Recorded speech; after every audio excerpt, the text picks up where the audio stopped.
What's going on, everyone? Thanks so much for tuning in to another episode of the Ducks Dish podcast. I'm your host, Max Torres with Scoop Duck on 3, coming to you on Wednesday, July 30th, 2025. Got another big episode in store for you guys today. Haven't done one of these in a little bit, but we're coming back with a vengeance. Oregon starts fall camp today, but we're going to take a little aside and talk about the future of Oregon football with some recruiting. Got a big guest on the show today, joined by four-star quarterback Bryson Beaver. He is an Oregon commit. Bryson, how we doing, man? Thanks for being here. Of course. Thank you for having me. I'm doing great. Just excited to be here. Right on, right on. Well, I see the background is rocking some of that Oh that yeah. duck attire. Your future home. You committed to Oregon earlier this summer, so Sure. congratulations on that. I definitely want to talk all about that. But before we get into that, man, I want to take it way back. I want to take it back to your childhood Yeah. and growing up in Southern California. Just tell me a little bit about kind of your early days, Bryson, and when football kind of started to get in the picture for you.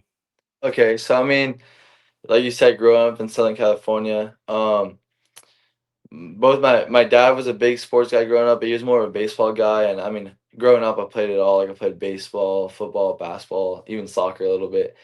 But I'd say I've always loved football. Like I think I started playing I played flag football from like kindergarten to like sixth or seventh grade, and I just kind of fell in love with it. And I just ever since like I was a kid, me and my dad would just always throw the football around the house, and I feel like it's always been a really big part of my life. I mean, it's also easy because a lot of my friends play it, and we share the same like love of the game. So I mean, it's always been in my life, and yeah, that's pretty much it. Okay, okay. I didn't start playing football personally until like fourth grade ish, but for you, Yeah. it's been there from the jump. So seeing that you started so young, tell me Mhm. about a bit about when quarterback came into the picture and how you kind of landed on that position. Yeah, so I mean, like I said, I played flag football from like kindergarten to like sixth, seventh grade. And I mean, I think so. My dad's been my coach. Like he coached me through flag from like first grade to sixth grade. So I had a one of my buddies' dad was a coach, and I was just kind of the quarterback in the first team because like I could throw the ball the farthest, and we were so young. Like a lot of it was just handing off, and keep when I was kept playing growing up. I feel like for me, flag football, quarterback wasn't always like the funnest because you can't like run, and it's kind of just like there's no like line or anything. So I'd be like, Dad, like I want to play receiver, like let me play receiver, I could catch. And I feel like he's always seen it from a young age. He's like, I think you're gonna be a quarterback. I could tell like you got a good arm. And I guess I've like have some of the natural ability. So I mean, I've played quarterback literally my whole life. I mean, every once in a while I go and try to catch a little fade ball, but I mean that's it. I mean, I've just always played quarterback, and I've always loved it, and yeah, that's pretty much it. Okay, okay. So your dad kind of pushed you in that direction a little bit. I Yeah. think that the father son relationship is obviously such a big one, but it seems like it's a even more special relationship when you can play for your dad. What was that experience like? I mean, it was fun. He like I said, he was kind of more of like a baseball guy growing up, so he didn't really know too much about football. And as soon as like I played, he got into it. He's like helped on my tackle teams, but never been like a full coach. He's still kind of like. It's also kind of funny because like I'll be home like watching film or like doing some research or just trying to like get better at like the mental side of the game. He'll be like right there with me because he's like and he's as invested as I am in it because he's finds it so like interesting, like the whole game, like the ins and out. So it's been really special. He's been like like by my side through the whole thing, and he's definitely one of like the most influential people in my life. Cool, cool. Yeah, So it sounds like he's a student of the game, just like exactly. yourself. Yeah, Right on, right on. Let's talk a little bit more recently now about your journey, Bryson, because you've had a crazy journey. I mean, I think I talked about it previously, maybe on the podcast, but like I remember I learned about you for the first time when you started tagging me, or your dad started tagging me, maybe on some of your practice clips, and I saw yeah, you were in Southern California, and I was like, I don't know who this guy is, but like I want to try to use some of my platform to help guys get exposure.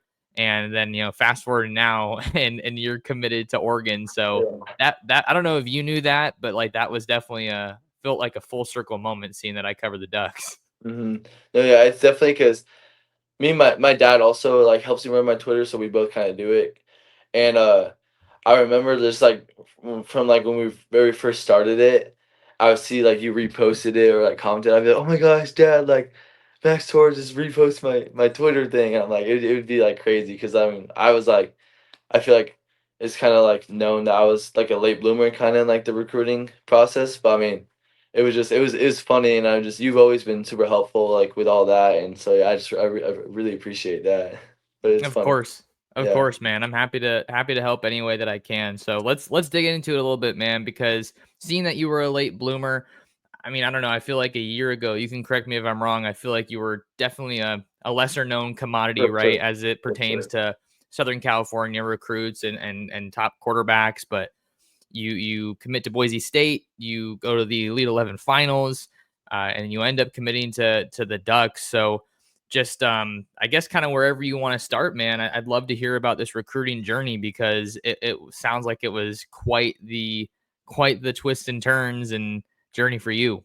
For sure, I mean, like you said, like, a year ago today, I was, like, not a big name in the recruiting in SoCal at all. I think actually, like, probably a year ago today, I had one FCS offer, and I mean, that was huge for me at the time. Like, I just wanted to play anywhere because I was like, I just want one chance to play. And I had a pretty good year of sophomore film, so I was like, what's happening? Like, my name's not out there. I was like, what is going on? Because I feel like I've always had like a confidence like in myself, which I mean, I feel like is good for everybody to have. And I'm like, if I'm confident in myself, like I don't like I feel like I'm doing well and nobody's like appreciating it or like seeing it. So I mean, I just kept my head down, keep pushing, keep grinding every day. And then I had another good year of film for my junior year.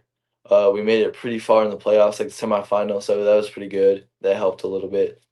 And then like right after the season, started throwing for more colleges and picked up a couple offers.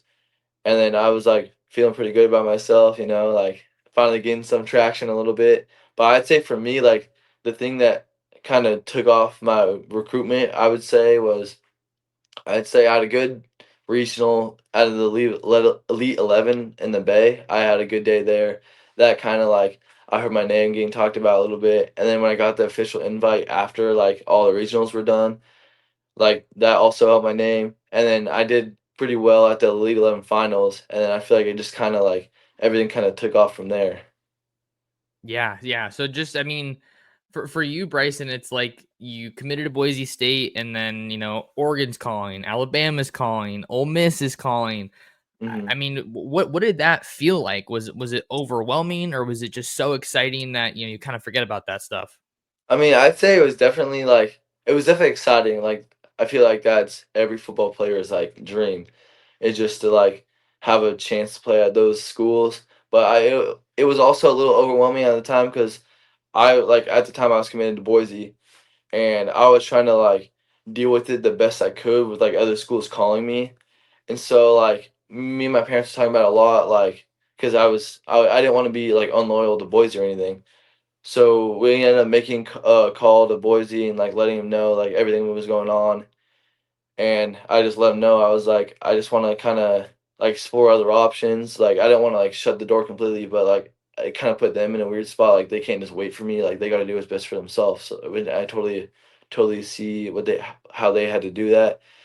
So I like ended up making the decommitment, and then that's kind of when I was like more open like to everybody and like, I had a lot of people calling me, and I was like it was a really fun time, but I'm glad, I feel Oregon was, like, the first school after I decommitted to hit me up, and I threw for them, and that's kinda when everything got started, but I'm just really, really grateful for the opportunity. Yeah, you got to it a little bit there as far as Oregon kind of getting on your radar. That was where I wanted to go next here, Bryson. I know Mhm. about getting on the whiteboard with Coach Stein and getting to meet Coach Lanning. Yeah. To talk about that a little bit more, just getting the ball rolling with the Ducks and building those relationships, because obviously that was a big part in what led you to where you are now. Yeah, so, I mean, they called me, and they were like, "We really want you to throw for us, and, like, we wanna meet you and your family." and it was kind of like perfect timing because they were going to a camp out in Redlands, which is like 45 minutes from my house, and I like all through high school I was going to those camps, and so they like invited me out there, and like I got there a little early, met with Coach Stein and Coach Lanning, got on the whiteboard a little bit, and just threw from there, and then I mean, I threw pretty well, and then we really. I feel like the biggest thing was we just connected, like not even like on the field, like off the field, like me, Coach Stein, Coach Lanning, my family, we all just really connected, and it felt like a really good fit for me. And like I said, just grateful for the opportunity, and I'm really happy at how seeing how it worked out. Yeah, so it seems like you guys kind of sparked that relationship quickly Yeah. and hit things off. But a big part in the recruiting journey, Bryson, is getting to take visits, right, and get to Mhm. see what life would look like if you choose to go to that school. Um, I'd love to talk a little bit about this official visit to Oregon because it seemed like that was really kind of what sealed the deal for you. Just what was it like taking that trip to Oregon and kind of navigating those conversations with the Oregon staff? Yeah, I mean, it was really crazy. Like it was amazing. So like I think the week before I made like a visit to a couple schools in the South, and I've never been to Oregon. And then when they offered me, they're like, "Yeah, we gotta get you on an official visit." So I think we lined that up like a couple weeks in advance after the offer, and then I was kind of like I didn't I knew I wanted to commit before the football season, but I literally had no clue where I wanted to go or anything. And so I was kind of just everything was up in the air. And then when I got to Oregon on the official, like I really just like felt like the community and the players and the coaches, like it was amazing. Like to be completely honest, I had no idea like going up there. I knew it was one of my top options, but I didn't know like I've never been to Eugene before that. So I was like, we'll see how it goes. And it kind of just like it was perfect. Like it was all the people, like I said, the coaches, and like I really liked the team like chemistry they have going on there. Like they have some special things going on there for sure. So I loved it. Okay, so you were kind of saying that you weren't planning to commit going into the visit. Yeah, so I was really just kind of up in the air. Like I didn't have like a timeline exactly. Like the only timeline I had was I knew I wanted to do it before the season, and I was just kind of like I was down to like a couple schools, and I was like after going to Oregon, I was like this is it right here. And was there like a moment that you think was that this is it, like this is where I want to be, this is where I need to be?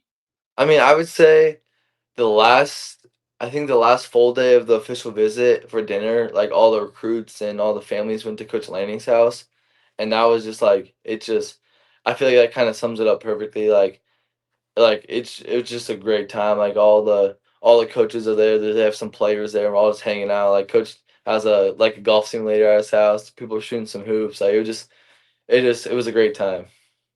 Nice, nice. Yeah, That's a super cool story. And yeah, I think one of the crazy parts of your recruitment, Bryson, was just how quickly all of it came together. I mean, you said it yourself. You'd never been to Eugene, and then you get up there for an official visit. Like, how did you just kind of manage that timing aspect of it, knowing that you wanted to commit before your senior season, but here we are. The senior season still hasn't started. So, like, I remember I yeah, asked you at the Elite 11, like, with your timeline, you're like, I could commit, tomorrow or in a couple weeks or later yeah. on down the line. Just how did you manage that timing of it? Because it seems like it was so much so quickly. It was. It's kind of like my dad says. It's kind of like we got recruitment through like a fire hose, kind of. So it was just like everything just came so fast. But I'd say so. It was like I think it was. I'm trying to think. It's late June. I think is when like the visits like close. You can't. I think like June 20 something is when they close. And like I kind of started picking up some stuff like early June, so I knew like if I wanted to go see a place before the season, it had to be like in those next couple of weeks. So I was trying to like just plan everything out like smartly and like according like just trying to get everything all set in stone because I knew I was gonna have like with the Elite 11 and my football starting and recruiting, it was gonna be a crazy couple of weeks. So we just had to line everything up because after June like 20 something, you couldn't be on campus until the season, and I was like I didn't really like want to wait that long. So like I said, we just got everything just set up and made it happen. Max Torres here on the Ducks Dish podcast, talking with you guys on a Wednesday, joined by Oregon quarterback commit Bryson Beaver. Bryson, it's been awesome getting to chat with you a little bit and learn a little bit more about this crazy journey that led you from Southern California up there to Eugene, Oregon. I want to talk about really what you highlighted as one of the pivotal parts of your recruitment, and that was the Elite 11. Mhm. Starting with the regional camp up in the Bay Area in San Francisco, I want to say it was. I covered the LA one, and then Yeah. the finals. Um, I feel like you could ask any quarterback in the country, man, and like they'll tell you that they kind of grow up wanting to be in an event like that. Like that is Yeah. the cream of the crop. If you're at that event, you are one of the very best quarterbacks in the country. Just what did it mean to you to be at an event like that? And I'd love to learn a little bit more about what the experience was like through your lens. Yeah, I mean, so like you said, like growing up, like as a quarterback, like that's like the one event like you want to make. And like growing up, me, my brother, and my dad, we would watch it on YouTube. Like every year it came out, we would like go on YouTube, search it up, watch it. Like it was always a dream, like a dream that I wanted to compete and be there. And then when I got the call from Coach Stump, like it was a dream come true. Like it was like I remember like the phone call I had to my mom and my dad because they were together and I wasn't with them. And I called them. I was like, Coach Stump just called me and said I'm in. Like they were all screaming. Like I was super happy. Like it was awesome. Cool. Cool. Yeah. Yeah, it's a lot of emotion at once. I mean, realizing all that hard work is paying off in a major way. Mhm. One of the cool parts about the event, Bryson, just from my lens, I was waiting for the pro day to kind of go down. Yeah. And I'm trying to think of what the event was. Was it just no? Was it the gauntlet when like There you was go like through? It's just you and you make like all the throws at all the levels. okay. Was it the accuracy one where you have to throw it to like It the it was the other one, like, the accuracy was on one side, and then the oh other yeah event the pro day it yeah was the pro day. Okay, so yeah I remember I was waiting for you to throw it. I'm like, "Alright," I'm, like, getting video for On yeah yeah 3 with all these other guys, but, like, Bryson's the guy I gotta watch because I cover Oregon, and you were getting recruited by Oregon. yeah And the way they start off these events, I don't think people know unless they're really there, is they give you the ball, and you just huck it, like, as far as you can, and I remember I was in the back of the end zone, and my eyes were kinda elsewhere, and I didn't know that it had yeah started, and I almost got hit by the ball, and I was like, yeah "Oh my god, this kid just threw it from like midfield, and I'm here in the back of the end zone, and I'm in the danger zone." yeah. So I know you crushed it at the accuracy challenge, but Mhm. just kind of take me through that day for you and how you felt that you performed there. I mean. So like you said, I thought I threw pretty well. I mean, I did. I think I got like top three in the accuracy challenge. Like it was funny because like the guy who went before me was in the lead, and then I beat him, and the guy after me beat me, and so it was like three guys in a row that did really well.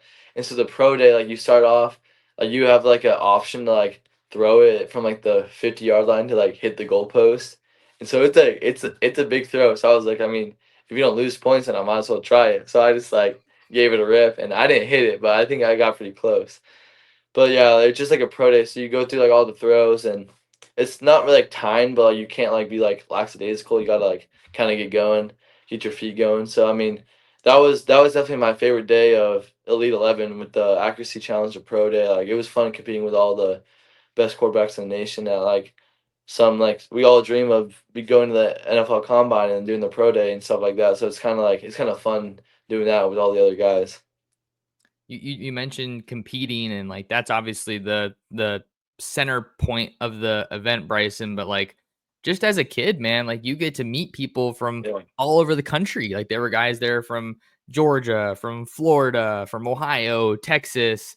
Who were some of the other quarterbacks that you kind of got to hit it off with, and what was it like hearing about their experience? I mean, it was really cool and really fun to like meet all the other top quarterbacks in the nation. I think because, like you said, like it's one of like the biggest like quarterback. I think it probably is the biggest quarterback camp in the nation. So I mean, I didn't really know what to expect going in there. I'm like a little like 3 star. I don't really care about like the rankings and stuff. But I think I was probably one of the lowest, and I was just like I didn't know what to expect going in there. But like going there, meeting all the guys, like you said like name a couple, but like honestly, I feel like I really connected with like all the guys. Like nobody was like all like to themselves or like kind of like like cocky and stuff like that. Like I feel like everybody really got along like really well, and it was a really fun like 3 or 4 days. Like if I could do it again, even though I can't, I wish I would. But it was fun. Like just like I said, meeting all the guys and just hanging out, and like we got to surf one day, and we were just hanging out in the hotel, just having fun. It was good. That's awesome. Yeah, I think that it's cool to have an event like that that just lets you have fun and balance the competing part of it, because this journey only comes around once in your life. So I'm very glad that you guys got to kind of make the most of it. A couple more for you here, Bryson, that are coming to mind for me. I want to talk a little bit about Will Stein, Hmm. because he is kind of undoubtedly one of the hottest names in college football right now. Maybe it's a match made in heaven. One of the hottest quarterback recruits in the country, and yourself coming to Eugene to play for Coach Stein. I know this is a relationship that kind of came together really quickly, but um, tell me about your connection with Coach Stein, and from what you've been able to tell, just what makes him so special. Yeah, I mean, like you said, he's one of the hottest names like in the nation when it comes to like offensive minded people and like offensive coordinators. He's been so great. Like I said, meeting him at that camp and going on the whiteboard, I feel like we really connected, just like we clicked. And like I'm super excited for the opportunity to work with him because for me, like one of like the main things I was looking for in a school was a school that could like develop me into a really good quarterback and just be the best I can, because my end goal is to be in the NFL and playing the NFL, and I really think that he's one of the best in the like best in the nation that could get me prepared and develop me into becoming NFL quarterback. So and he's done it, like I said, I think he's done it like with like 2 or 3 guys now, like with Bo Nix, Dylan Gabriel, all of them. Like he knows how to put them into the league, and I really like that, and I'm just really excited for the opportunity to work with him. The track record for Oregon at quarterback has been pretty stellar Oh yeah, these past couple of years. I mean, I've been covering the Ducks since 2018, and they've had some pretty good quarterbacks come through there. And what's different now, I guess, is that it feels like more guys are making their presence felt in the NFL. You look at Bo Nix, obviously, Justin Herbert, they're two starting quarterbacks now. So it's been really fun to just see the development of the position. The last one that comes to mind for me, Bryson, we talked about the official visit, right? I mean, that was such a huge part of your experience, but I feel like I could just ask you so many questions since you got to spend like 2, 3 days out there in Eugene. yeah. Such a big part of a program is the culture, right? Mhm. And I think that it's interesting to compare what like a recruit is hearing about the culture versus what players and coaches are saying. And more often than not, it feels like it kind of lines up when I talk to people about it. But what were your takeaways as far as the culture that Coach Lanning and Coach Stein and the rest of that team is building up there in Eugene? Yeah, I mean, they're definitely they like I said earlier, there's something really special going on there, and one of my favorite parts of the official visit was like on one of the nights we got to go hang out with a couple of the players. So I had Austin Novosad like took me and my brother and one of the other recruits, like we just went over to their house and hung out, and a couple other guys were there, and it was just like you could hear from like all the like other like if you ask one player or all the players like a question, like they're all like gonna say like about like the culture to all say the same thing. Like everybody just trying to like grind and like work to be the best they can and like develop. Because I think that's really special about a program like that is if everybody's just on the same page trying to just get better and grind and be the best team in the nation. Like I think that's just really special. Yeah, it seems like they're all on the same page there, and that's the common goal is to take that next step as a program, and everybody's pursuing a national championship. So, Mhm. um, man, Bryce, it's been an awesome time, a pleasure having you on the show here today, man. But before I let you go, I just kind of wanted to hand you the mic, man. You know, anything else that you wanted to kind of touch on here, that people should know about you, that they should know about your journey, or Vista Murrieta, just anything like that, the floor is yours. I mean, I'd say for me, I mean, Oregon's gonna get a guy who will come in and compete day in, day out and just be the best player he can, be the best man he can, and I'm just super excited to be up there, and I'm early enrolling, so I'll be up there in January, like early January. So I'm super pumped about that, and I feel like that's it. Just super excited to get up there and just get better. Good stuff, man. Good stuff. Well, Mhm. if you guys want to find more of Bryson, you can follow him on X at Bryson Beaver QB. And I know that you also have an Insta. Is it a different Instagram? What are your other socials? Yeah, I mean, I really just use like Instagram and Twitter. It's just my Instagram. I think is Bryson underscore Beaver underscore. It's pretty easy. Okay, well, you guys can find Bryson over there. If you want to find more of me, you can follow me on any social media platform at Torres Sports. Subscribe to the Scoop Duck on 3 YouTube channel. Come and see us at scoopduck.com for the best in Oregon football and recruiting, and share the show, share the Ducks Dish podcast with everyone you know. A big thank you to Bryson for coming on, and we'll catch you guys in the next episode of the Ducks Dish podcast.